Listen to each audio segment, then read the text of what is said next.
Have you ever achieved everything you once fought for, only to realize that it could all be taken away from you in an instant?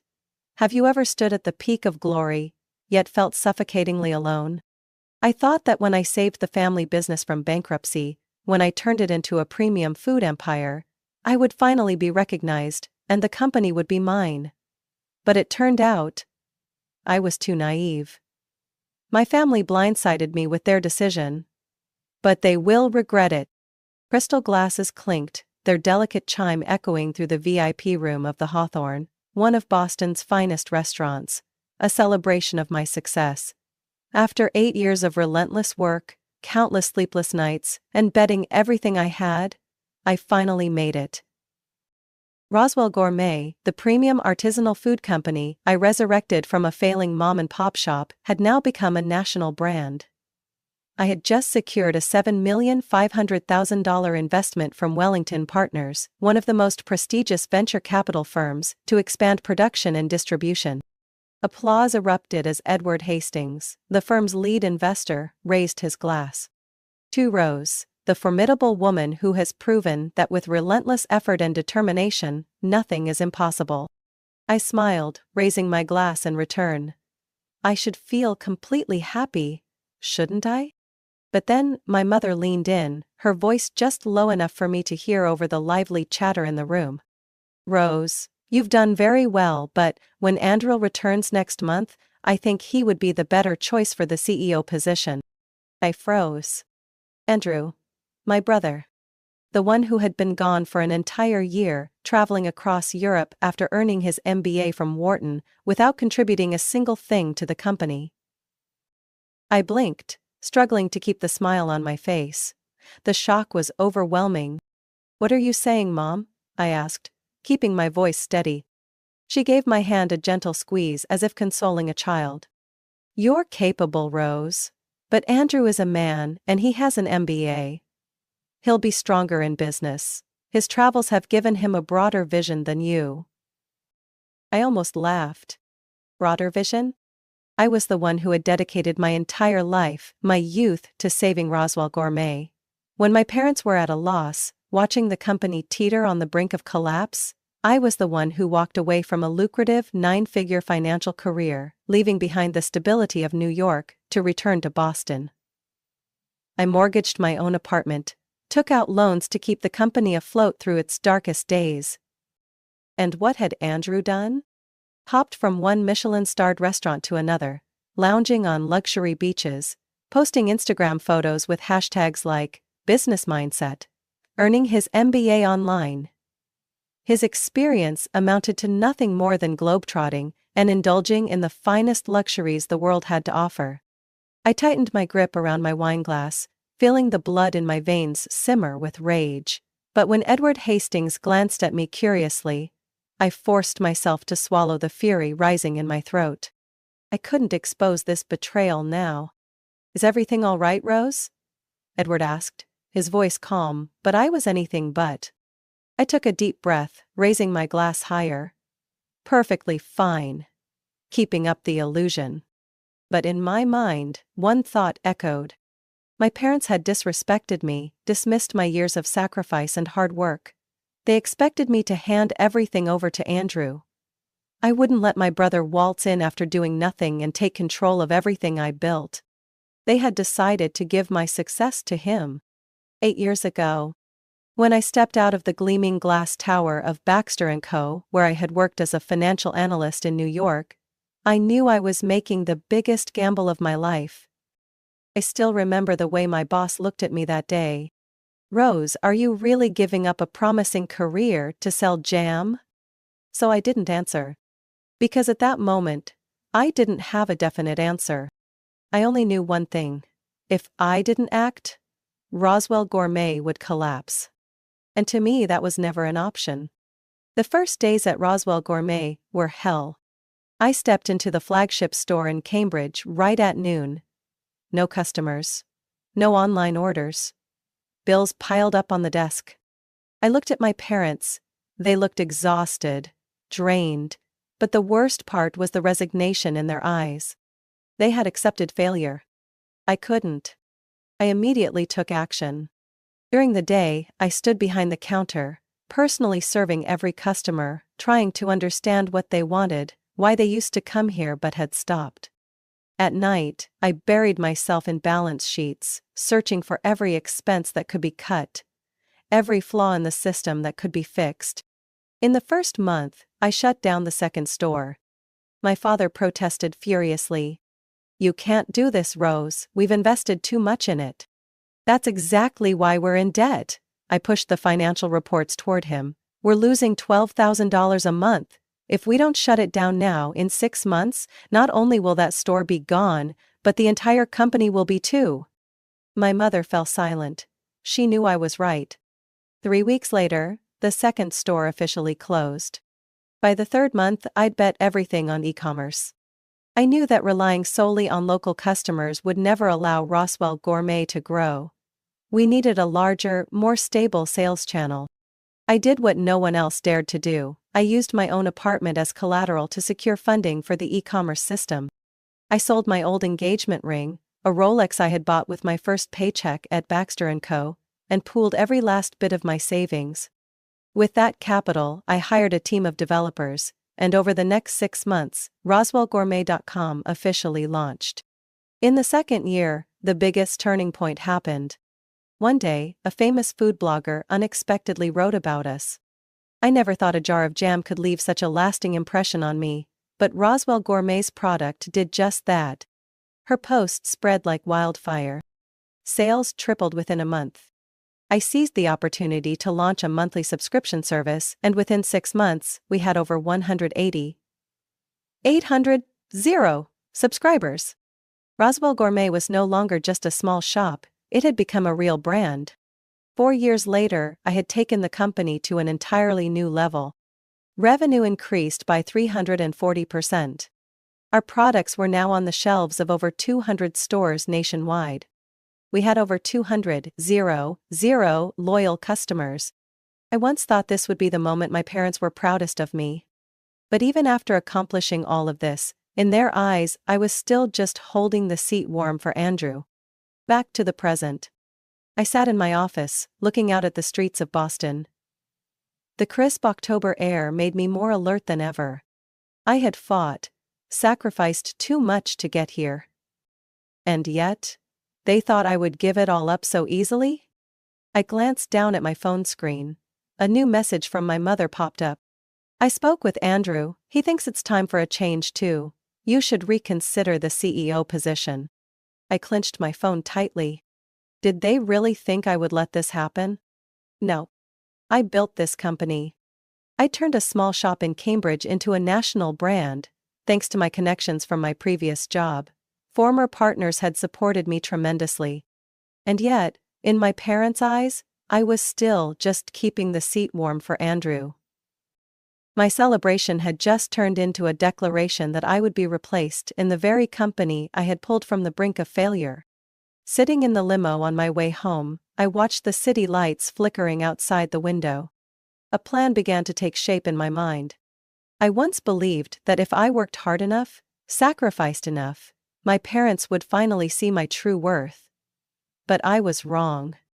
I knew that if they handed the company over to Andrew, everything I had fought for would be destroyed. I wouldn't let their reckless idea of putting my unqualified brother in charge become a reality. For the past 3 years I had learned everything, every aspect of the business, and now, I would use that knowledge to save this company once again. But more than that, I would save myself from the disaster my parents were trying to bring upon me. It would be catastrophic. As dinner neared its end, Edward Hastings, the lead partner at Wellington, raised his glass in a toast. "Rose, you've transformed a small shop into a national brand. Without you, Roswell Gourmet wouldn't exist today. I look forward to a long and successful partnership between you and our firm." I smiled, about to respond, when my mother suddenly spoke up. "Edward, my son Andrew will be taking over as CEO when he returns next month. This is the perfect time for a transition. For someone with a deeper management background to take the company even further." The room fell silent. It felt like the entire world had frozen. The words she had just said, had I misheard them? I snapped my head toward her, but she remained completely composed, as if what she had just announced was the most natural thing in the world. "Excuse me, Mrs. Roswell." Edward spoke up, his voice lower, the excitement gone. "What exactly do you mean?" My mother smiled confidently. "Rose has done a wonderful job, but Andrew has an MBA from Wharton and a strategic vision. She has laid a solid foundation, but to elevate the company to the next level, Andrew is the better fit." A foundation? I had spent 4 years building this company from the ground up. I had sacrificed my youth, my finances, my sleep, my entire personal life. And in my mother's eyes, I was just a stepping stone for Andrew? The investors' reaction. I glanced at Edward and his team. They were exchanging looks, clearly displeased by what they had just heard. "Mrs. Roswell," Edward said, his tone serious, "our investment is not in the Roswell family. Our investment is in Rose. We trust in her vision, in the strategies she has successfully executed over the years." My mother seemed taken aback but quickly recovered. "Of course, we will still have Rose managing things, as she has been," she said with a dismissive smile, "but the company will grow even more with someone who has a broader vision. Andrew, taking over as CEO, is the right step for the company's future." I clenched my fists, feeling a cold rage spreading through me. They didn't see me as the one who had rebuilt this company. Edward looked directly at me. "Rose, what are your thoughts on this?" This was the most important moment of my life. I could explode right here and let chaos unfold. Or I could take control. I chose the second option. I set my wine glass down on the table and slowly lifted my head, locking eyes with my mother. "It seems like this is a decision that I was not informed about," I said, my voice calm. "Strange, considering I'm the one who has worked tirelessly to bring this company to where it is today." My mother opened her mouth to speak, but I continued. "I see," I nodded as if finally realizing something obvious. "Everything I've done has been to pave the way for Andrew to sit in that seat. That's the truth. Isn't it, Mom?" Her face hardened. "Rose, don't say that. I only want what's best for the company. When a company grows, it needs even stronger leadership." I let out a short, bitter laugh. "No. You want what's best for Andrew. You've never valued me. You've never believed that your daughter could be the one to lead this company." My counterattack began. I turned to Edward. "I think we need a private meeting on Monday." He understood immediately, of course. I stood up. "Thank you all for coming. I believe my dinner is over." I turned on my heel and left the room behind. My father called after me, but I didn't stop. I saw everything clearly now.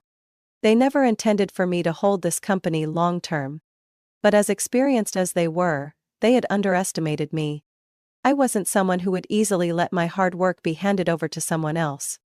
As I stepped out of the restaurant, I pulled out my phone and dialed Daphne, the head of marketing. "We need an emergency meeting," I said, my voice cold. "What's going on?" she asked, concerned. I took a deep breath. "My family is trying to replace me. And I won't let that happen." I had never believed that success was something that could be stolen. If someone wanted to take what I built, they would have to fight for it, and I would make sure they lost.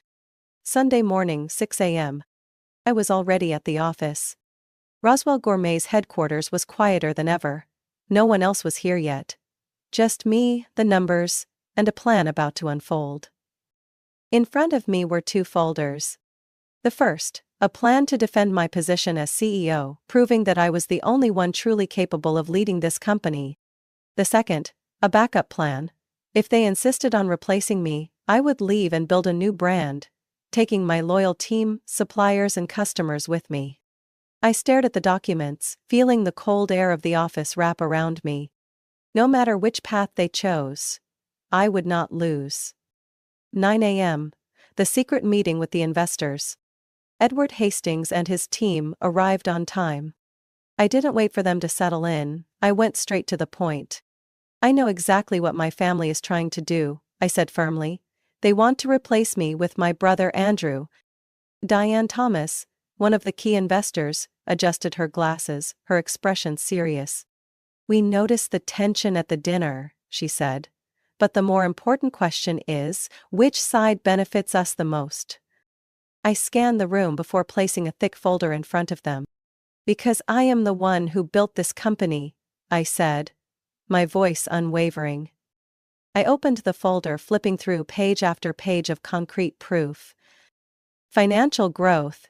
Since I took over, revenue had increased by 340%. Our products were now in over 200 stores nationwide. And we had 200 loyal customers. Strategic decisions. I was the one who shut down failing branches, launched the e-commerce system, and secured partnerships with major retail chains. As for Andrew, I slid a blank sheet of paper across the table toward them. "This is a list of Andrew's contributions to the company in the past 8 years. Silence. Diane raised an eyebrow. "A blank page?" I gave a cold smile. "Exactly. If you side with me, I will continue to drive growth. But if Andrew takes over, that will no longer be the case." I flipped to the next document. A customer survey report I had compiled over the past 2 years. I asked our customers a very simple question. I said, "Why do they choose Roswell Gourmet?" Diane flipped through the pages, her eyes lighting up as she saw the results. 70% of customers said they were drawn to the brand story, a family business rebuilt by a young woman who dared to take risks. 25% said they trusted the product quality, something I had personally overseen and improved every single day. Only 5% of customers had even heard of the name Roswell before I turned it into a recognizable brand. I looked directly at Edward. "No one cares about the name Roswell. They care about what I've built. And it's my name that brings value to this company." Edward sat silently for a few seconds before nodding. "I see. I have a question for you, Rose," Edward said, his fingers interlocked. "What if your family insists on putting your brother in charge?" I slid the second folder across the table toward him. "This is the plan for a new brand." Diane opened the file, her eyes widening as she took in the details. Distribution network. 80% of suppliers were willing to switch and work with me if I left. Key personnel. I had already spoken with the most critical employees in the company. They were ready to follow me. Marketing strategy. A complete brand repositioning plan with the message, "The creator of Roswell Gourmet now brings you something even better." Edward stared at me, then smiled. "You've been preparing for this for a long time, haven't you?" I shrugged. "I originally planned to use this for the family's next expansion project, but now, it's going to be my project." After an hour of discussions, Edward placed his hands on the table. "We're with you, Rose." I kept my expression calm, but the anger inside me had finally cooled, replaced by absolute certainty. "So what will you do if my family still tries to push me out?" I asked. Edward tilted his head slightly, then gave a cold smile. "If they don't keep you, then the entire investment goes with you." I took a deep breath. I had secured the biggest investor, now the rest of the shareholders would have to follow. Sunday night. I sat alone in my office.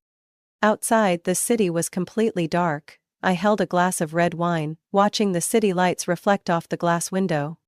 If my parents made the wrong decision, they would regret it. I was ready for whatever came next. Monday, 8:30 a.m. I walked into Roswell Gourmet headquarters, as usual, but I wasn't. Daphne, Jason and Tamara, the 3 most important people on my management team, were already there. They didn't need a call. Didn't need a reminder. They knew what today meant. I looked at them, and for a brief moment, warmth flickered through me, in the middle of the storm ahead. They were here for me. Not for the name Roswell, but for what I had built. Jason met my gaze, his expression firm. "Rose, are you ready?" I nodded. I was more ready than ever. 8:45 a.m. The glass office doors swung open, and my parents walked in. My mother wore an elegant business dress, her makeup flawless, but it couldn't hide the tension in her eyes. My father looked exhausted. as if he hadn't slept all night. And then, Andrew appeared. He wore a brand new suit, a smug half-smile on his face, as if everything had already been decided. I watched them but said nothing. Instead, I walked to the conference table, opened my laptop, and turned on the projector. I wasn't here to beg. I was here to declare. 9:00 a.m., the meeting begins. When Edward Hastings and his team walked in, the atmosphere in the room shifted. My mother immediately stood up, putting on a polite smile. "Edward, thank you for coming. We have many plans to discuss. I think we should get straight to the point." Edward cut her off, his voice sharp. His gaze swept across the room, pausing on me before turning back to my mother. "We've all heard about your leadership transition plan." My mother's expression flickered for a split second. "I believe Andrew will bring a fresh direction to the company." Edward leaned back in his chair, fingers interlocked. "Perhaps you've forgotten the most important factor." He placed a folder on the table. "We invested in Rose, not the Roswell name." The room fell silent. Andrew's brow furrowed, and for the first time, his smug confidence wavered. "I have an MBA from Wharton. I've worked with major corporations. I have." "What do you have?" I interrupted, my voice calm but ice cold. I clicked to the next slide on the screen. Total hours Andrew has spent working at this company over the past 8 years, 26. Number of strategic meetings Andrew has attended, 0. Number of deals Andrew has secured, 0. Actual work experience, none. Real-world corporate exposure, none. Time spent traveling instead of working, years. I locked eyes with him. "If you think an MBA and a few trips around Europe qualify you to be CEO, you're mistaken." My mother still refused to back down. "Rose, I'm not denying that you've done an excellent job, but with Andrew's experiences, he can take the company to the next level." "Based on what?" I narrowed my eyes. "Your favoritism?" My father sighed, running a hand over his face. He knew this was a mistake, but my mother wasn't ready to admit it. Edward leaned forward, his voice slow but carrying an undeniable weight. "We cannot invest in a company where the CEO is replaced by someone with no contributions. If Rose leaves, we leave." My mother was stunned. "You can't do that." Edward smirked. "No, I'm simply stating the facts." I looked at them and laid out 2 choices. Option 1. I remain CEO. I continue to lead this company as I have for the past 4 years. I turned to Andrew. "You can work under me as Vice President of Business Development, where you can actually learn how a company operates." Andrew clenched his fists but said nothing. I continued. Option 2, I walk away. I take my loyal team, my supplier network, and our customers with me. I looked at my mother. "And when that happens, this company will collapse." The truth finally broke through. My mother opened her mouth to argue, but she couldn't find a valid reason. My father looked at me for a long moment, then nodded. "You're right." He picked up the pen and signed the agreement. My mother had no other choice. She gripped the pen tightly, but, in the end, signed as well. I kept my expression calm, but deep inside, I knew this was the moment I had truly secured everything that rightfully belonged to me. The meeting ended. Daphne was already waiting outside, her eyes shining. "Did we do it?" I looked at her and gave a small smile. "We won." Roswell Gourmet still existed. But, from this day forward, it was mine. Not my family's. 6 months later, I once thought that winning that boardroom battle would make me feel triumphant. That when I signed the agreement confirming my position as CEO of Roswell Gourmet, I would feel relief. That I would finally experience the recognition I had craved for so many years. But reality was different. Victory didn't bring absolute satisfaction.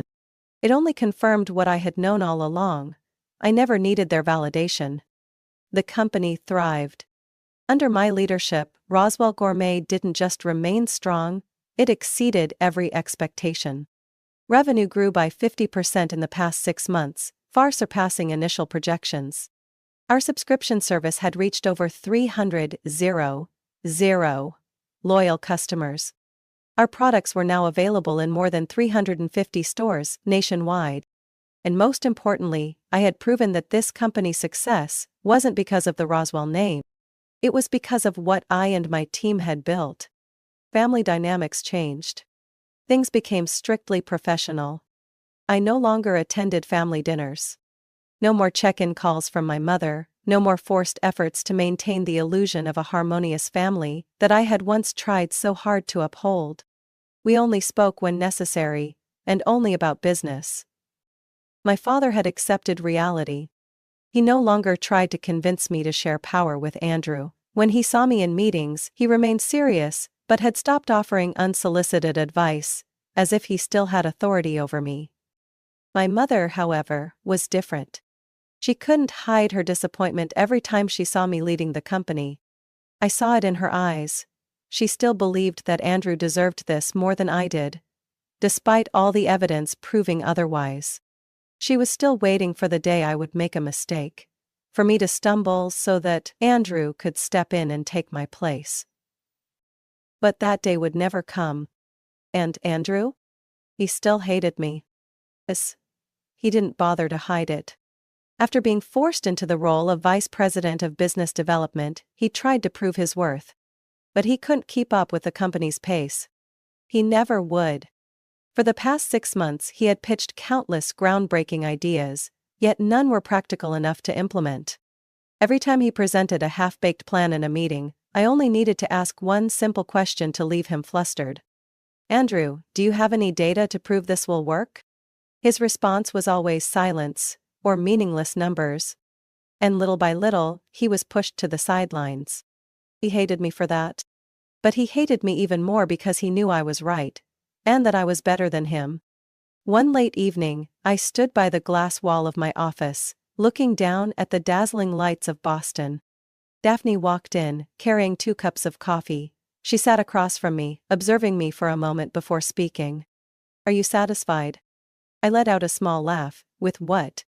She shrugged. With everything that happened? With proving that you're the only one who truly deserves to run this company. I gazed out the window, thinking for a moment. I don't need to prove that anymore, I said, my voice soft but resolute. For so long I had sought validation from my parents, from the very people who should have believed in me from the start. But now, I understood. I didn't need their approval. My worth wasn't defined by a CEO title or my family's acceptance. My worth was in what I built, and in the people who believed in me from the beginning. Daphne nodded, a knowing smile on her face. Then here's to your victory. She raised her coffee cup. I clinked mine against hers, but I didn't call this a victory. This was freedom. I hadn't just reclaimed my company, I had reclaimed my life. The story of Rose. Rose's journey wasn't just a corporate power struggle, it was a fight to reclaim her self-worth. Her story reflects a harsh reality in many families: favoritism, traditional expectations, and the dismissal of efforts from those who aren't seen as the default heir. But Rose proved that true value doesn't come from status or external validation, it comes from what we build with our own abilities. Success isn't handed to you, you have to fight for it. And sometimes, the greatest freedom comes when you stop seeking approval from those who never believed in you. What does Rose's story make you think about? Have you ever been in a situation where your efforts were overlooked? Share your thoughts in the comments below, and don't forget to subscribe for more powerful stories about family, success, and self-worth.